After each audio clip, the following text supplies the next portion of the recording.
Students, नमस्कार। Standard 6 विषय हिंदी। आज हम चर्चा करेंगे पाठ 6 सुबह। पोलियो की बीमारी से बच्चे विकलांग हो जाते हैं। बच्चों को इस बीमारी से बचाने के लिए उन्हें पोलियो की दवा पिलाई जाती है।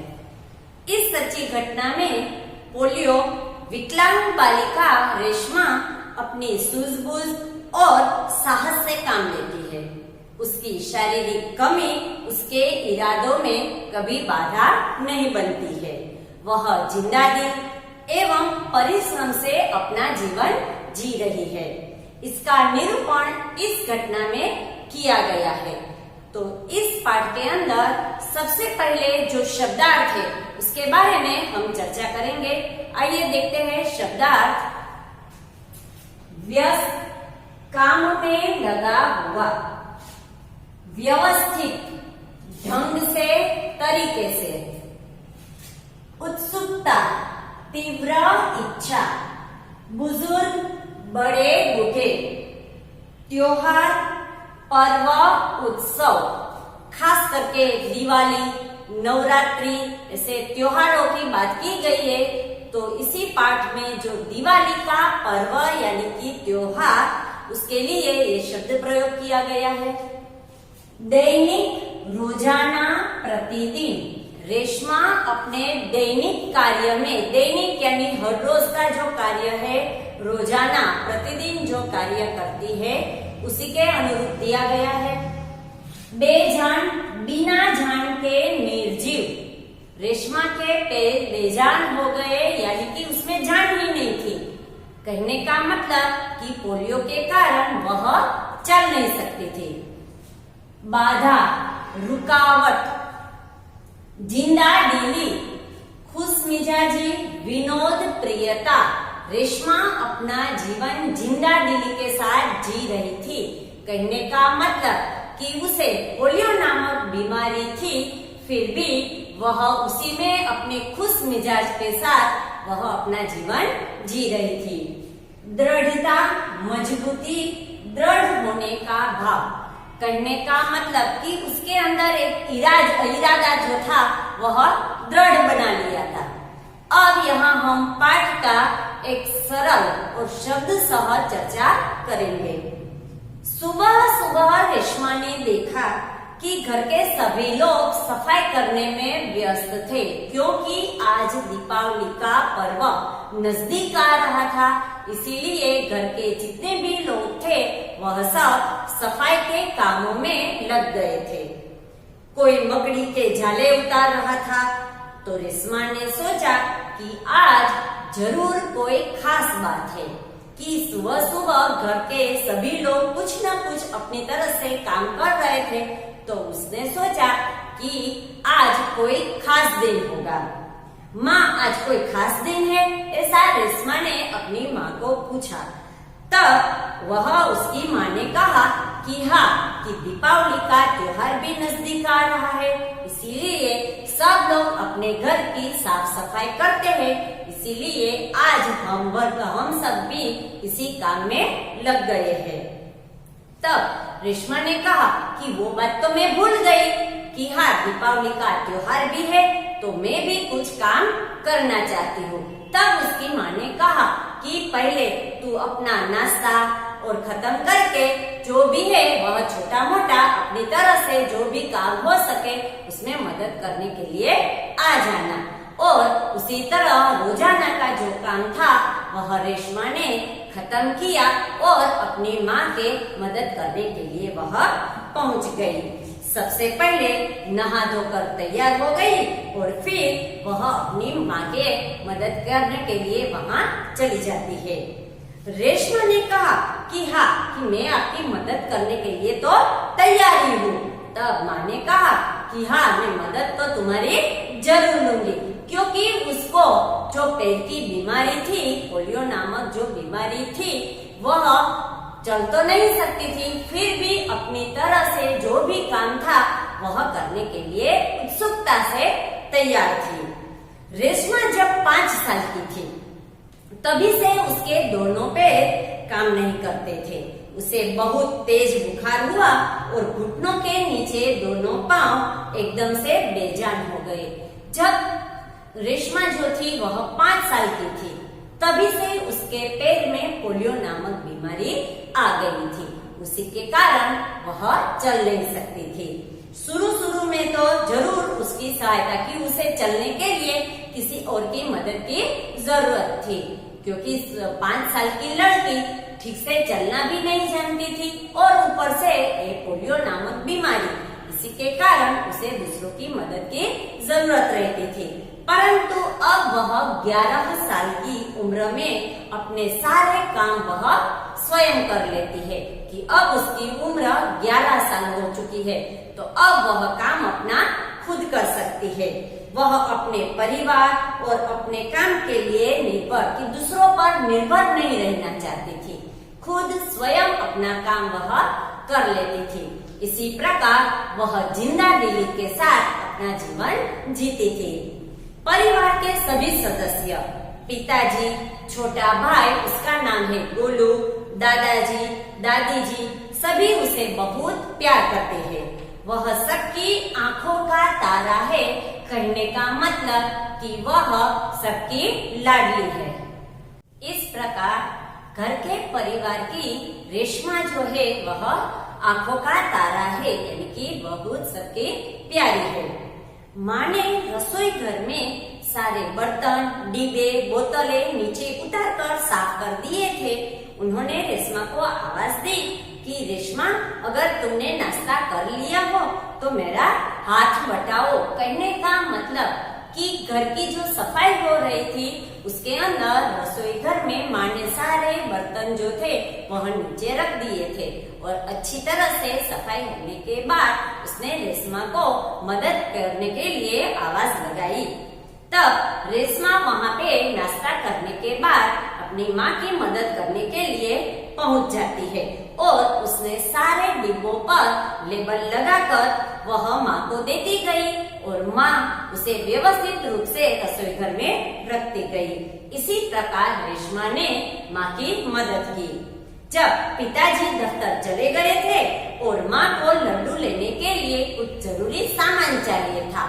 अब घर पर दादा और दादी तो थे, पर वह तो बुजुर्ग थे, इसीलिए वह बाहर नहीं जा सकते थे। और जो छोटा भाई था गोलू, वो तो छोटा है, इसीलिए वह लड्डू का जो सामान था वह लेने के लिए नहीं जा सकता था। इसीलिए माँ ने रेशमा को कहा कि तू नुक्कड़ वाली यानी कि पास वाली जो शेरी गली जिसे कहते हैं वहाँ जाकर ये जरूरी सामान लेकर आ जाना, क्योंकि पहले भी कई बार रेशमा इसी तरह का सामान लेने के लिए गई थी। इस प्रकार वह रेशमा उसी प्रकार लड्डू का सामान लेने के लिए जाती है और वह फिर सामान लेकर वह घर पर आ जाती है और उसी के कारण उसके पैर बीच में कहीं पर रुकावट नहीं आए, यानी कि वह चल नहीं सकती थी, फिर भी उसी प्रकार वह जरूरी सामान भी घर वालों को ला सकती थी। सामान पास वाली नुक्कड़ वाली दुकान से ही मिल गया और वह गोलू के लिए टॉफी भी लेकर आ गई और आज पूरा मोहल्ला जगमगा रहा था। सबके घरों में रोशनी, दिए सब जल रहे थे और क्या जमीन और क्या आसमान, कहने का मतलब कि आसमान में जैसे तारे टिमटिमा रहे थे उसी तरह यहाँ धरती पर सबके घरों में दिए का प्रकाश जगमगा रहा था।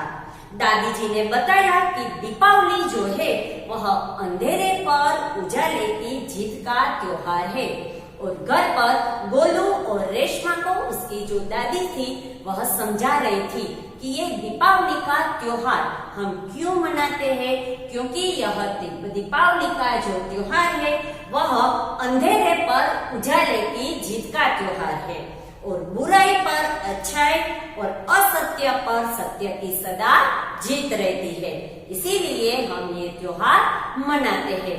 साथ में एक दूसरी बात भी दादी जी ने कही कि इस दिन रावण को पराजित करके राम अयोध्या लौटे थे, कि जिस दिन रावण को पराजित करके उसे जब राम अयोध्या लौटे दिन से हम यह दीपावली का त्योहार मनाते हैं।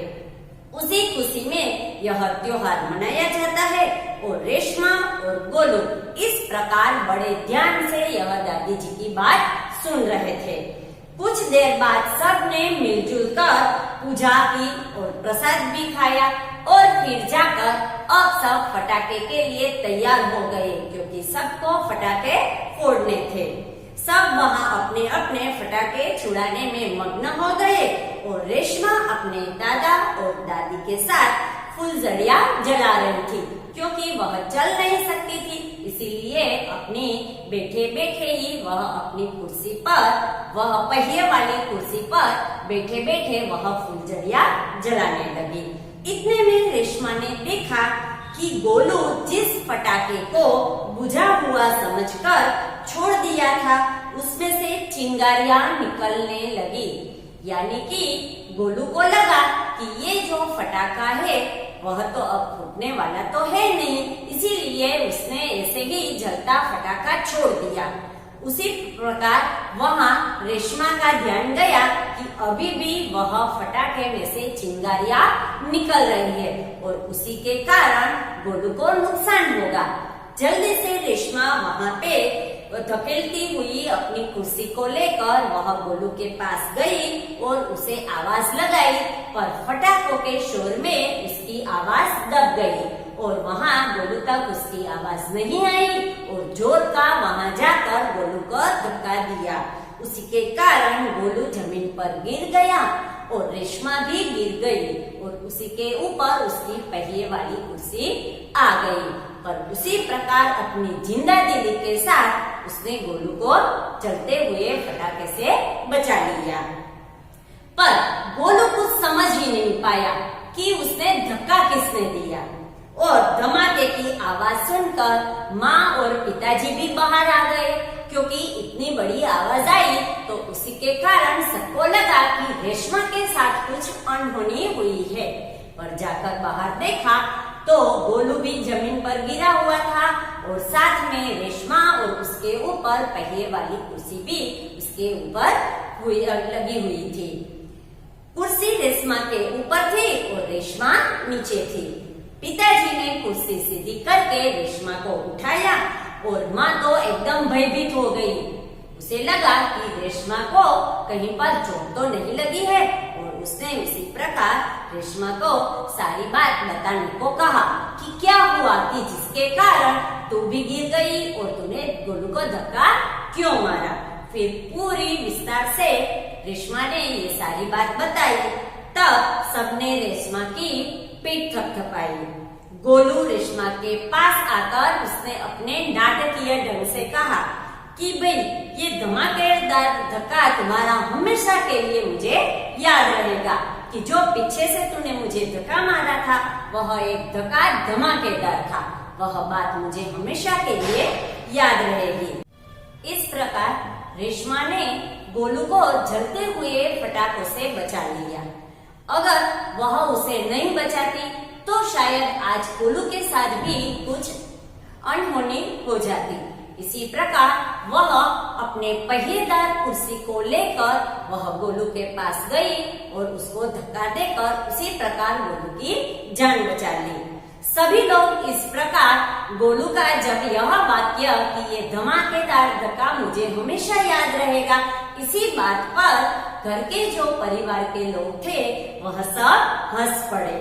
रेशमा की शारीरिक कमी उसके इरादों में कभी बाधा नहीं बनी। इस प्रकार रेशमा की जो ये शारीरिक कमी थी वह कभी उसके कामों में कभी बाधा रुकावट ही नहीं आई, क्योंकि वह अपना काम उसी प्रकार वह जिंदा दिली के साथ वह करती थी। इसीलिए ये शारीरिक जो कमी थी, पोलियो की वजह से उसके पैर जो बेजान हो गए थे, वह कभी अपने कामों के अंदर कभी रुकावट बाधा नहीं बने। वह आज भी उतनी ही जिंदा दिली और परिश्रम से अपना जीवन जी रही है, खुद स्वयं अपना काम कर रही है। उसी प्रकार जिंदा दिली और परिश्रम मेहनत के साथ वह अपना जीवन इसी प्रकार जी रही है। उसकी हर सुबह नई सुबह होती है। वह हर सुबह अपने काम में नए इरादों से जुड़ जाती है।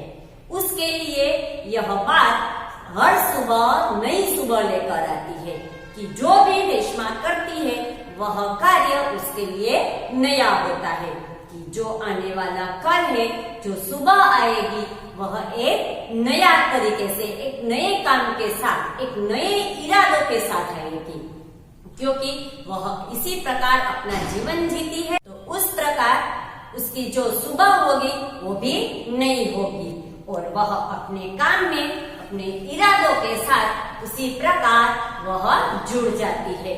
कि भले ही आज के जमाने में कि कोई भी शारीरिक ऐसी हमारे अंदर कोई भी कमियां है, तो हमें उसी को लेकर वह कोई घबराना नहीं चाहिए, बल्कि हमें उसी तरह हमें अपना जीवन एक जिंदा दिली के साथ जीना चाहिए, ताकि हम दूसरों के ऊपर निर्भर न रहे। यह पाठ के अंदर रेशमा का उदाहरण देकर यह बात समझाई गई है कि हम भी अगर कोई भी कार्य करते हैं तो उसी प्रकार एकाग्रता के साथ और इसी प्रकार की कोई भी रुकावट या बाधा अपने काम के अंदर नहीं आनी चाहिए, क्योंकि अगर अपनी शारीरिक कमी को हम इस प्रकार हम अपने मन में, अपने दिमाग में लिए बैठेंगे तो हम अपना काम पूरी तरह से नहीं कर सकते हैं। तो इसी प्रकार रेशमा की तरह हमें अपना काम जिंदा दिली और परिश्रम के साथ करना चाहिए और हमें भी अपनी तरह इसी प्रकार हम अपना कार्य पूरी मग्न लगन के साथ करते रहेंगे। अस्तु।